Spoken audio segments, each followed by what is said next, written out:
বাংলাদেশ একটি দ্রুত উন্নয়নশীল অর্থনীতি, উচ্চ প্রবৃদ্ধি, বড় বড় প্রকল্প এবং উন্নয়নের গল্প। কিন্তু এই গল্পের আড়ালে কি লুকিয়ে আছে একটি নীরব সংকট? সাম্প্রতিক সময়ে একের পর এক খবর, বাংলাদেশ ব্যাংক বাজার থেকে ডলার কিনছে, আবার একই সাথে সরকার বিদেশি সংস্থার কাছেও চাচ্ছে ডলার সহায়তা।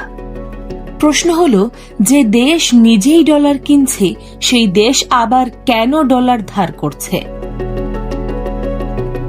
সাম্প্রতিক তথ্য অনুযায়ী বাংলাদেশ ব্যাংক বিভিন্ন সময়ে বাজার থেকে মিলিয়ন মিলিয়ন ডলার সংগ্রহ করেছে রিজার্ভ শক্তিশালী করার জন্য।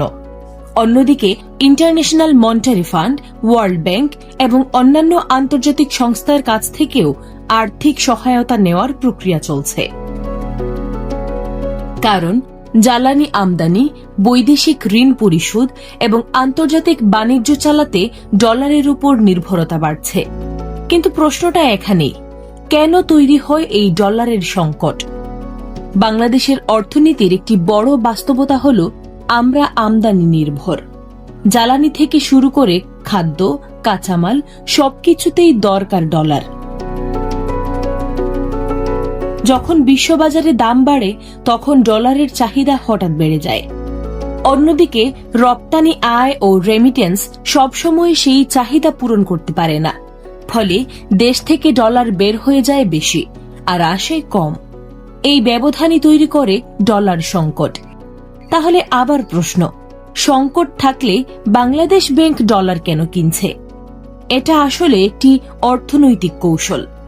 যখন বাজারে ডলারের সরবরাহ কিছুটা বাড়ে তখন বাংলাদেশ ব্যাংক ডলার কিনে রিজার্ভ বাড়ানোর চেষ্টা করে, আর যখন বাজারে ডলারের অভাব দেখা দেয় তখন সেই রিজার্ভ থেকে ডলার ছাড়ে বাজারকে স্থিতিশীল রাখতে।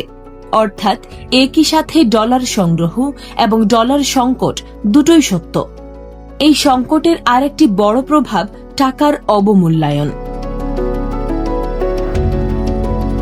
গত কয়েক বছরে বাংলাদেশি টাকা ডলারের বিপরীতে উল্লেখযোগ্যভাবে মূল্য হারিয়েছে।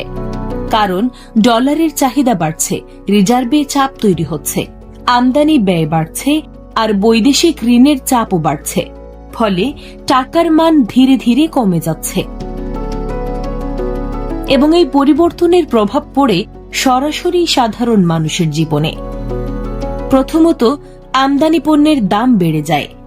ডলার যত দামি, পণ্য তত দামি। দ্বিতীয়ত, দ্রব্যমূল্য বৃদ্ধি পায়। জ্বালানি খরচ বাড়লে পরিবহন খরচ বাড়ে, উৎপাদন খরচ বাড়ে আর শেষ পর্যন্ত সবকিছুর দাম বাড়ে বাজারে। তৃতীয়ত, মানুষের জীবনযাত্রার ব্যয় বেড়ে যায়। আয় একই থাকে কিন্তু খরচ বাড়ে, ফলে তৈরি হয় অর্থনৈতিক চাপ। এখন প্রশ্ন, এই পরিস্থিতি ভবিষ্যতে কোথায় নিয়ে যেতে পারে? বিশেষজ্ঞরা সতর্ক করছেন, যদি এই ডলার সংকট দীর্ঘস্থায়ী হয় তাহলে অর্থনৈতিক প্রবৃদ্ধি কমে যেতে পারে, শিল্প উৎপাদন ব্যাহত হতে পারে, বেকারত্ব বাড়তে পারে, আর সবচেয়ে বড় ঝুঁকি, যদি বৈদেশিক মুদ্রার রিজার্ভে বড় ধাক্কা লাগে তাহলে পুরো অর্থনীতি অস্থির হয়ে পড়তে পারে। বাংলাদেশ এখন এক গুরুত্বপূর্ণ মোড়ে দাঁড়িয়ে। একদিকে ডলার সংগ্রহের চেষ্টা, অন্যদিকে ডলারের উপর ক্রমবর্ধমান নির্ভরতা। এই দ্বৈত বাস্তবতার মধ্যেই একটি বড় প্রশ্ন রয়ে যায়, আমরা কি এই সংকট সাময়িকভাবে সামলাচ্ছি নাকি ধীরে ধীরে একটি বড় অর্থনৈতিক ঝুঁকির দিকে এগিয়ে যাচ্ছি? বাস্তবে ডলার শুধু একটি মুদ্রা নয়, এটা এখন বাংলাদেশের অর্থনীতির নিয়ন্ত্রণের চাবিকাঠি।